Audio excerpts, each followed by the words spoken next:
Hello views, இன்றைக்கி நம்ம எங்கே வந்திருக்கோம்னு பார்த்தீங்கன்னா, நம்ம ரெகுலராக வாங்குகிற பெட் ஷாப்புக்கு தாங்க வந்திருக்கோம். ஹோம்ஒர்க் கரணப்புறா இங்கே தான் எடுப்பேன். ஆனால் மற்றதெல்லாம் திருச்சியிலேருந்து எடுத்துகிட்டு வந்தது. அதே மாதிரி திருச்சியில் அண்ணனுக்கு தெரிஞ்ச இடத்துல வந்து எடுத்துகிட்டு வந்திருக்காப்புல.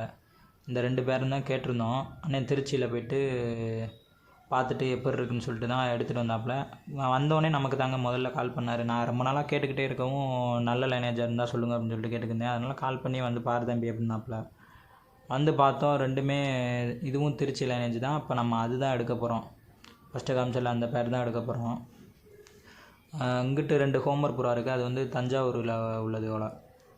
நம்ம வந்து இந்த பேர் தான் எடுத்திருக்கோம். இப்போ நம்ம அதை வீட்டுக்கு வந்து கொண்டுட்டு போயிடலாம் சொல்லிட்டு பேக் பண்ணி லைட்டாக வீடு பக்கம்தான், அதனால் இருந்தாலும் சரி எப்படியும் ஓட்டை போட்டு கொண்டுட்டு போயிடுவோம் அப்படின்னு சொல்லிட்டு தாங்க வீட்டுக்கு வந்து எந்த புறா முதல்ல எடுத்தாந்தாலுமே நான் வீட்டுக்குள்ளே அலோவ் பண்ணிட்டு தான் ஃபஸ்ட்டு லாஃப்ட்டுக்கே கொண்டுட்டு போவேன்.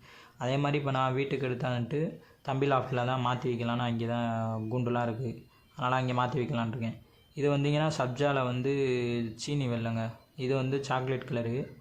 ஆனால் மோஸ்ட்லி நம்ம காரைக்குடியில் வந்து இந்த கலருக்கு வந்து ரேர் தான் பார்க்குறது. இந்த சப்ஜா சீனி வெள்ளையில் கூட இருக்கும். இந்த கலர் நான் பார்த்ததில்ல. கலருக்காண்டியும் எடுத்திருக்கேன். நான் பாருங்கள் எப்படி இருக்குன்னு சொல்லிட்டு புறா வந்து நல்ல லைனேஜ்னு சொல்லி தான் கொடுத்தாப்புல. கிளப் ரிங் கூட போட்டிருந்தாங்க. சரி அதெல்லாம் கட் பண்ணிட்டாங்க கிளப் ரிங்கை. சரி இவனுங்க குட்டி எடுக்கிறது எப்படி வருதுன்னு பார்த்துட்டு ட்ரெயின் பண்ணி பார்க்கலாம். அது வரைக்கும் நம்ம சேனலை ஃபாலோ பண்ணி லைக் பண்ணி பண்ணுங்கள் ஃப்ரெண்ட்ஸ்.